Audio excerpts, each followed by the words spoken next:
Je suis Gila Clara Kessous, coach exécutive en entreprise depuis plus de 10 ans et directrice du forum Feminavox, célébrant la Journée internationale des droits des femmes sous le haut patronage de l'UNESCO. J'ai moi-même suivi le parcours Women on Board de Harvard Business School et j'ai choisi de créer ce podcast devant la difficulté rencontrée par les femmes à entrer dans les boards.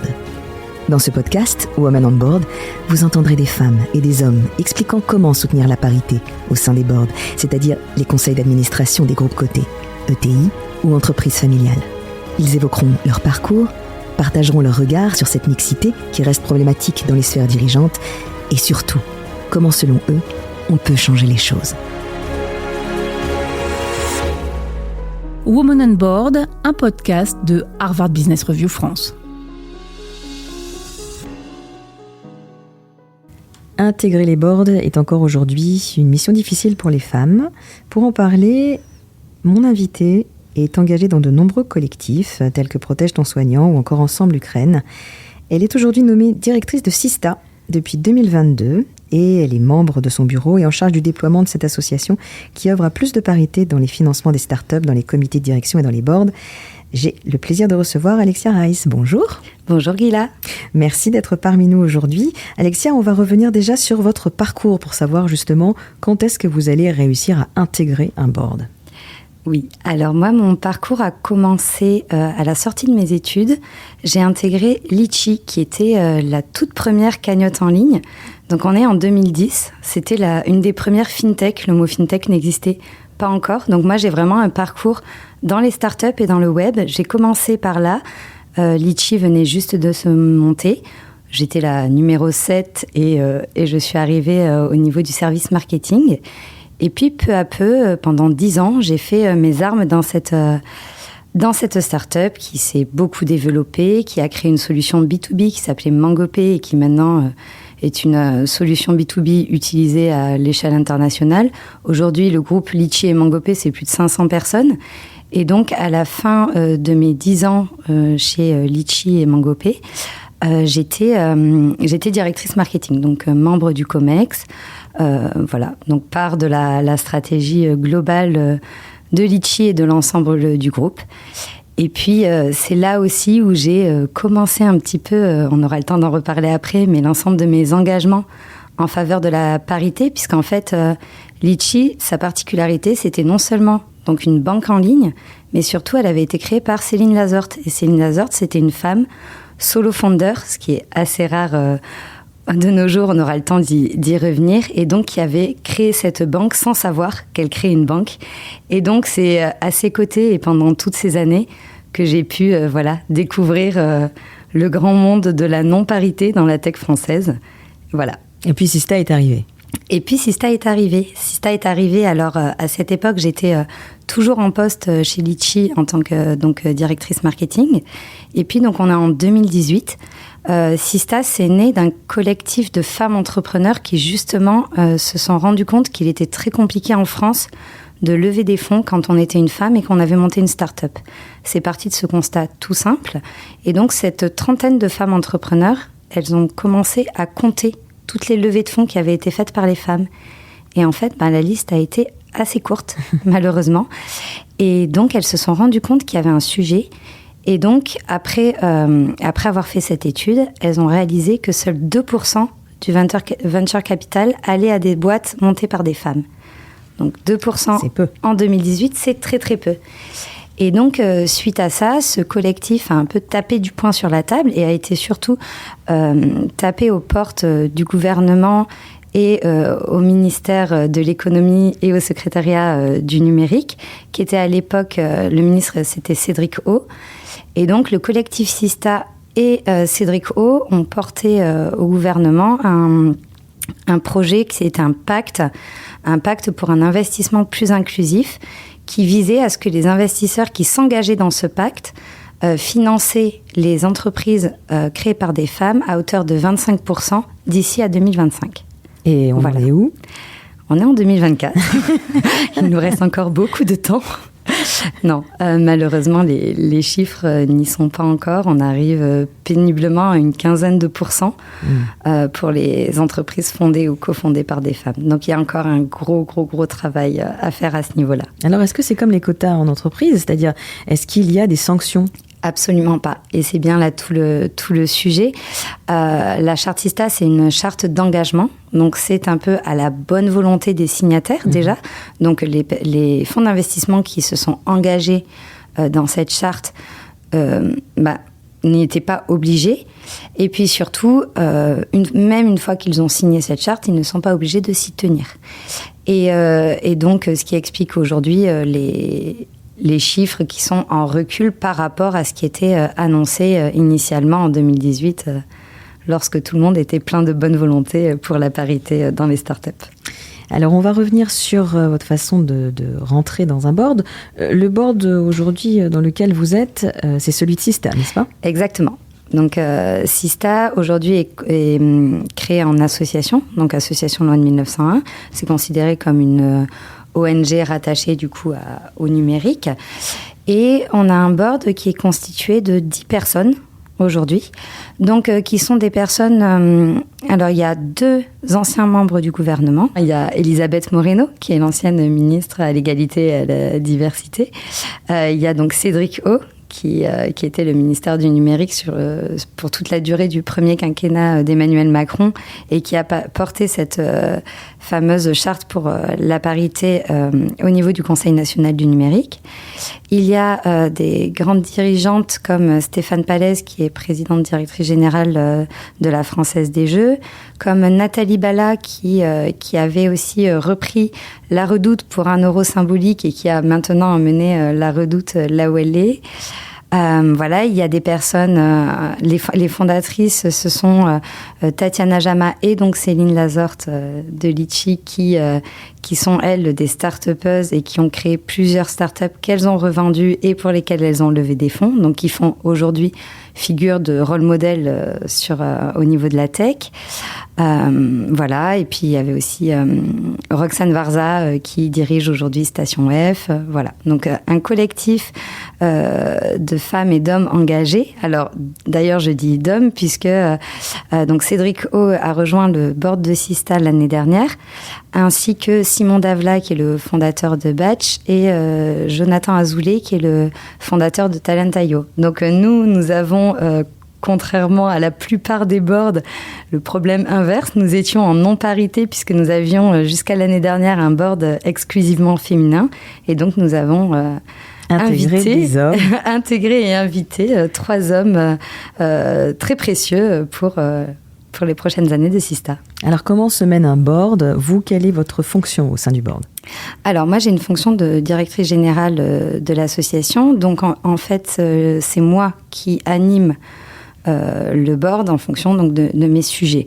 Nous, notre fonctionnement, c'est qu'on se réunit une fois tous les trimestres, ce qui est assez classique en fonctionnement. Et ensuite, les différents board members sont sollicités en fonction de leur sujet d'affinité. Nous, on est quand même, on a un fonctionnement, on va dire, un petit peu particulier, puisque nos board members ne sont absolument pas rémunérés, puisque nous sommes une association, et ne sont pas en affinité avec l'ensemble des sujets de l'association. C'est toujours fonction du temps qu'ils ont à accorder à l'association et aussi de leurs intérêts qui peuvent être très différents en fonction des uns et des autres. Donc c'est vous qui vous pliez plus à ces membres de board que l'inverse? C'est un peu différent puisqu'en fait, on va valider ensemble toute la ligne directrice et moi, mon rôle va être vraiment d'aller les solliciter à des moments très pointus et précis lorsque j'ai besoin d'eux pour activer tel ou tel levier ou partir sur telle ou telle stratégie. Donc, il n'y a pas de notion d'imposition de la part du board. On partage des idées et on choisit les idées à valider ensemble. La direction qui sera prise par l'association dans les prochains mois, les prochains trimestres. Et ensuite, Je fais vraiment, j'active les différentes et différents board members en fonction des différents sujets. Des différentes spécialités Exactement. qu'ils ont. Est-ce que, du coup, le board s'appelle également conseil d'administration ? Exactement. On est quand même sur le principe du conseil d'administration. On est complètement sur un conseil d'administration. Où ils sont tous administrateurs de l'association, avec les fonctions du coup administratives qui sont requises dans ces cas-là, une fonction de vérification, l'intégralité du board et du conseil donc d'administration peut avoir accès à l'intégralité en fait de la donnée de l'association. Là, il y a vraiment, on entre dans un cadre législatif, associatif assez strict, où tout le monde, toutes les personnes qui sont au bureau et au conseil d'administration de l'organisation sont vraiment engagées dedans et peuvent être interpellées sur certains sujets et devoir justifier de certaines actions de l'association. Voilà, donc il y a une vraie... L'engagement est toujours aussi important. Exactement. Combien de temps dure un board ? Un board Sista, c'est 3 heures. 3 heures tous les quarters. Trimestre, du coup, oui. D'accord. Et pour être préparé à ces boards, ça prend combien de temps ? Alors nous, on a un fonctionnement, on va dire, assez moderne dans nos interactions avec le board. Déjà, ce sont des board members qui s'entendent toutes et tous très bien. Oui, et puis très prestigieux. Ils sont, voilà. Dans la liste que vous nous donnez. assez prestigieux. Tout le monde s'entend très bien. Et donc, on échange assez régulièrement au fil de l'eau via un canal WhatsApp. Donc, un peu au quotidien. Et puis après, moi, je leur envoie certaines informations, soit en amont des boards, soit aussi ensuite les comptes rendus et les décisions des boards. Et puis ensuite, quand il y a des choses très administratives, par exemple, tous les ans, il y a la validation des comptes de l'année précédente, etc. Là, dans ces cas-là, j'envoie aussi... la plupart du temps, on fait ces signatures-là en asynchrone.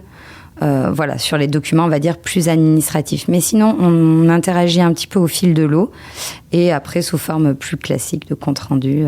Voilà. Est-ce que c'était important, justement, d'avoir des grands noms dans des boards d'associations ? Est-ce que, du coup, cette notion-là de conseil d'administration, ça ne fait pas effet aussi de comité scientifique, un peu comité des sages ? Absolument. Et je pense que c'est indispensable. Déjà parce que je le vois en comparaison avec d'autres associations et directrices d'associations avec qui j'ai l'habitude d'échanger.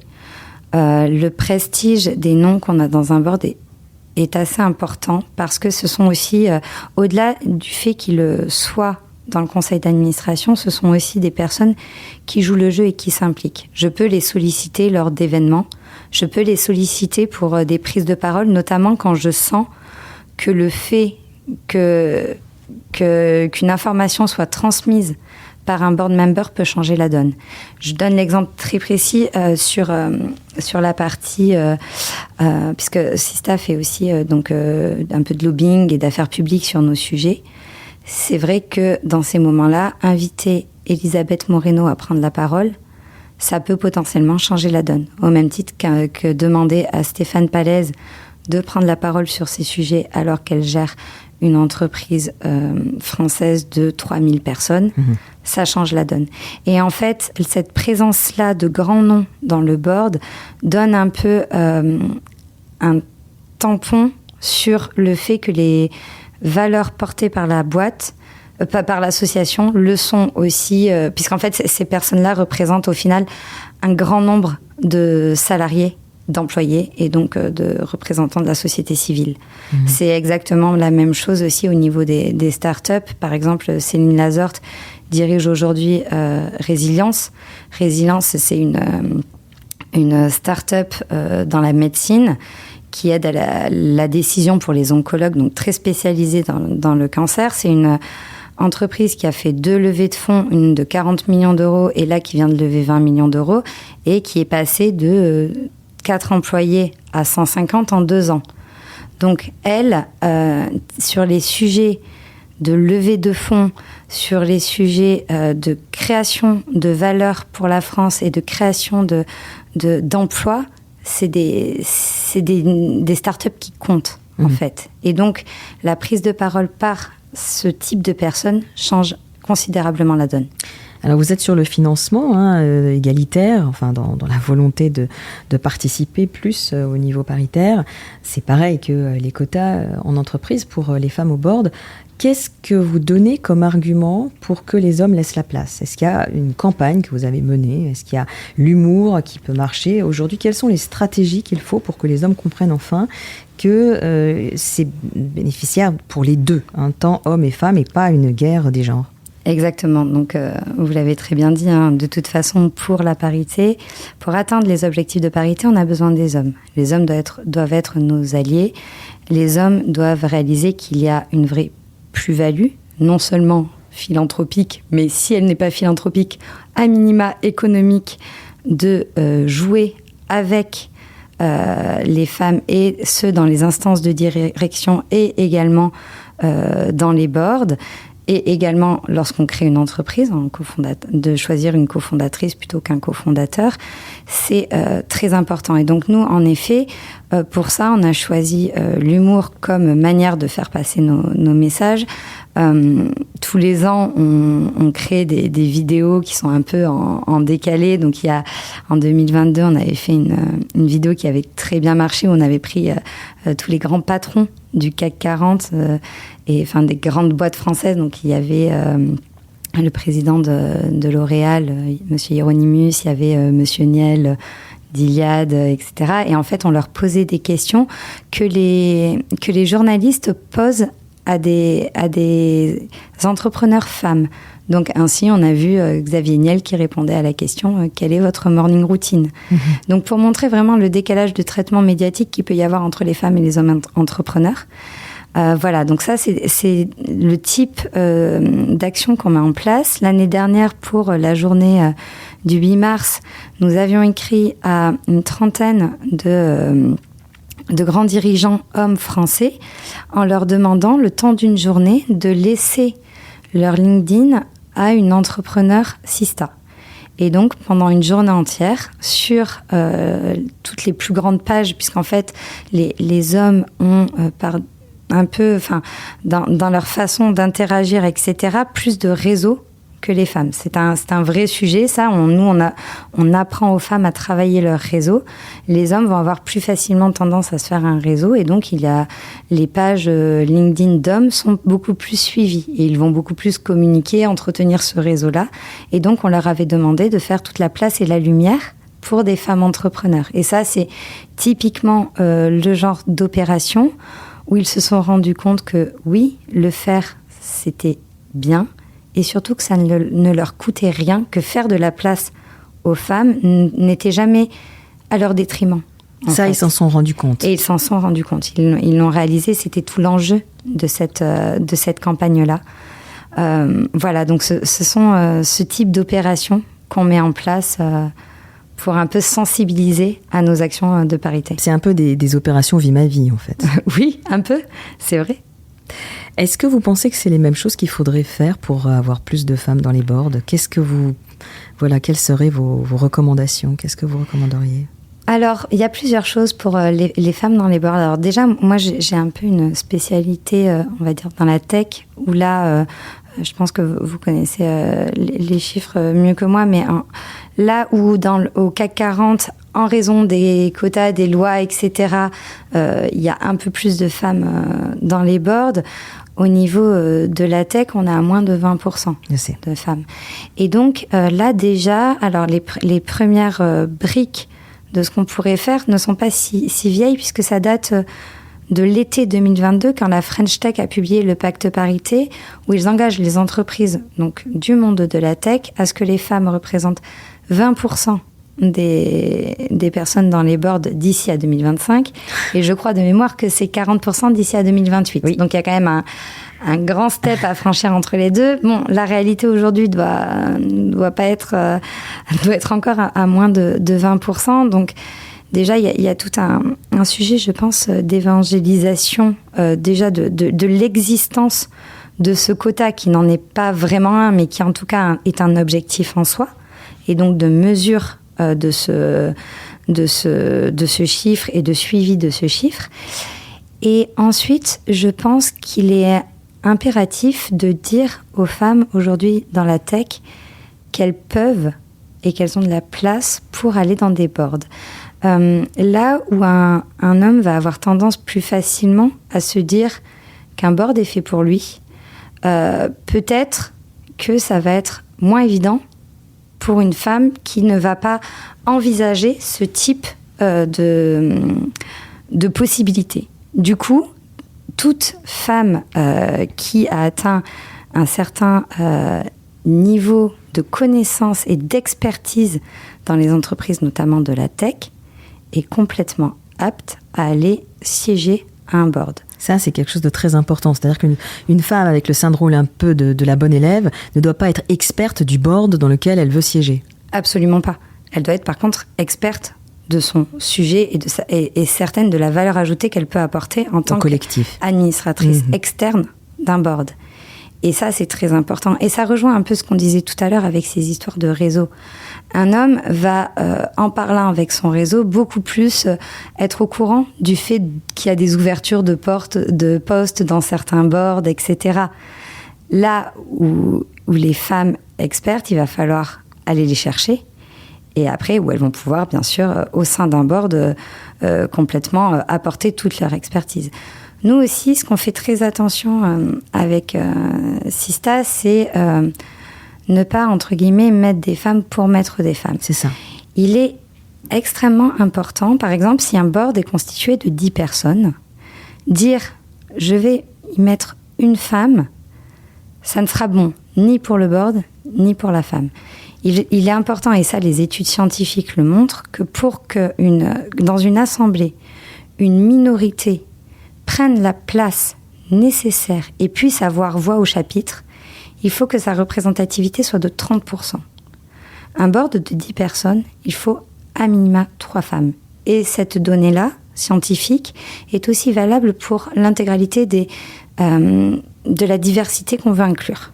Mais alors comment on fait ça ? Parce que déjà, avoir une femme pour certaines organisations au board, c'est déjà un exploit. Oui, mais c'est pas un exploit, un début. Mais il faut garder en tête que c'est pas suffisant. Et garder justement cette opportunité de garder les yeux ouverts, les oreilles tendues, pour pouvoir justement... Un vrai board diversifié, c'est pas 9 hommes et une femme. C'est à minima 30% de chaque frange de la population qu'on veut représenter. Très intéressant. Les freins qu'aujourd'hui les femmes peuvent avoir, on l'a dit, ça peut toucher à la question d'être assez qualifiée, assez experte. Ça peut aussi être celle qui se dit mais finalement ça va me prendre beaucoup trop de temps. Ça prend combien de temps pour préparer un board ? Alors préparer un board, de mon point de vue, mais qui suis organisatrice du board, ça prend longtemps. Mais il faudrait que j'interroge mes board members, je n'ai pas l'impression que ça leur prenne beaucoup, de temps. En tout cas, pour une association.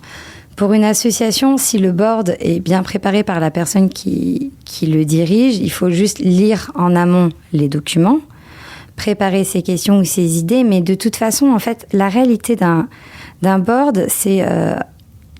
il faut nécessairement que le sujet nous parle. Pour rejoindre un board, il faut qu'on soit un minimum passionné par le sujet. Donc en fait, on va à partir du moment où le sujet nous intéresse, on va faire une espèce de veille perpétuelle. C'est-à-dire que quand on commence à s'intéresser à une entreprise et qu'on fait partie de son board, on va pas regarder en termes de nombre d'heures passées dessus. C'est que quand on va lire des informations ou voir des informations passées, ça va nous faire penser et ça va alimenter notre réflexion, même un peu en sous-marin, au profit de cette organisation qu'on suit en tant que board member. Donc ça va être plus de la nourriture, je vais dire, intellectuelle à long terme qui va alimenter la réflexion stratégique. Et puis après, fort de cette nourriture-là, il faut venir en board un peu comme on est, avec notre propre expertise, pour nourrir les réflexions des équipes opérationnelles. Bon. Et donc, du coup, vous conseillez, en tant que présidente de l'association, vous conseillez de pouvoir être à des boards non rémunérés ? Sur de l'associatif, oui. Sur des entreprises, alors, il y a des boards non rémunérés, tout dépend ce qu'on entend par non rémunéré. En start-up, ça se fait. les petites startups qui ont besoin d'accompagnement. Il y a plusieurs formes de rémunération des board members. Il y a déjà les personnes qui injectent de l'argent dans une entreprise qui ont par défaut une place au board, d'où aussi l'importance de bien choisir ses financeurs. Puisque à partir du moment où un financeur obtient une part au board, voilà, donc là il y a vraiment toute une attention stratégique à porter sur le choix des financeurs. Et puis ensuite, pour les personnes externes, ce qui peut se passer aussi, c'est de récompenser entre guillemets le board member par un nombre de parts de la société. Donc ça, c'est des choses qui se mettent en place et là qui sont plus aussi dépendantes. En effet, beaucoup plus là du nombre d'heures passées et de l'accompagnement promis par le board member. Si le board member ouvre l'intégralité de son réseau, que ce soit de distribution, de clients, etc., sans demander une contrepartie financière au nombre de boards, mais plutôt quelque chose basé sur la réussite de l'entreprise, c'est complètement des choses qui peuvent s'entendre en effet pour les administrateurs externes. Aujourd'hui, quels conseils on pourrait donner aux hommes et aux femmes pour essayer d'arriver à une plus grande parité ? Quels conseils on pourrait leur donner Au board, bien sûr. Bah oui, bien sûr. De vraiment faire attention, en effet, aux expertises.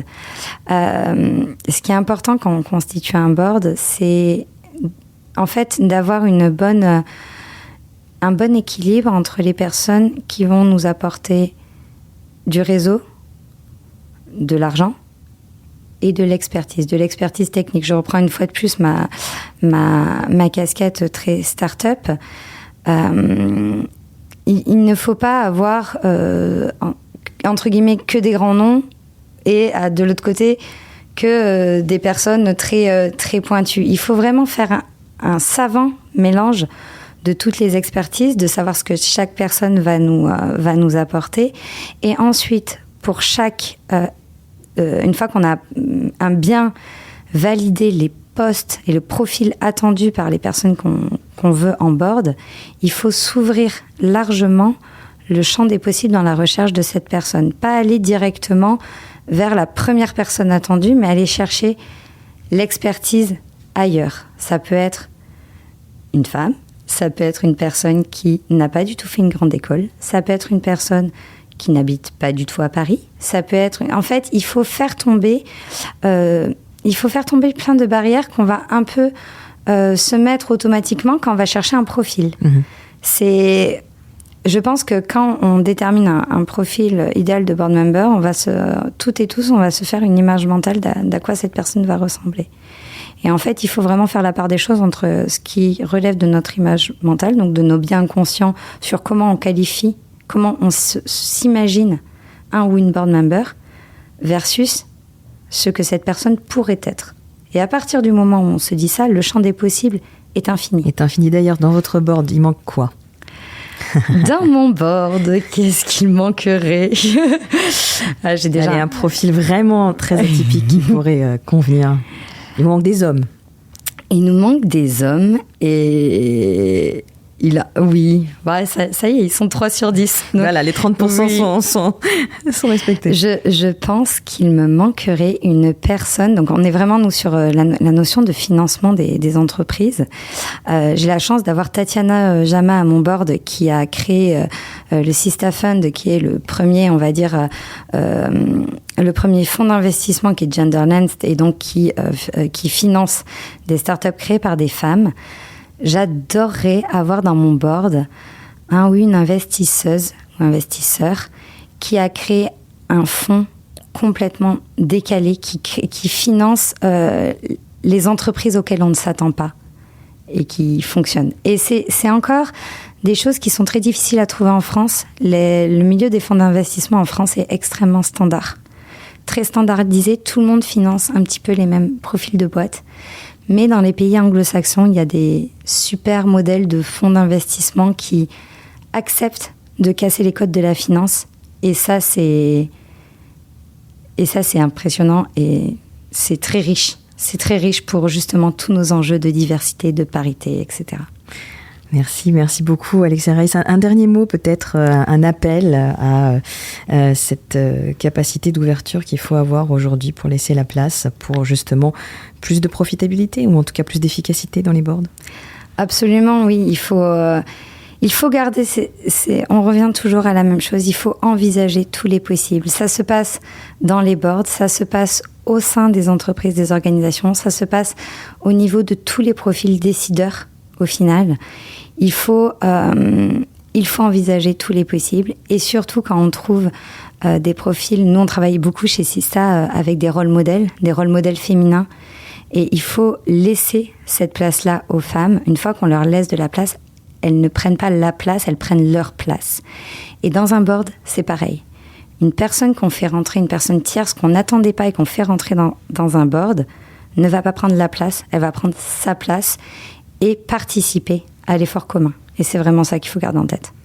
Participer à l'effort commun. Écoutez, merci encore d'être venu pour partager avec nous votre vision de la parité dans le cadre des boards.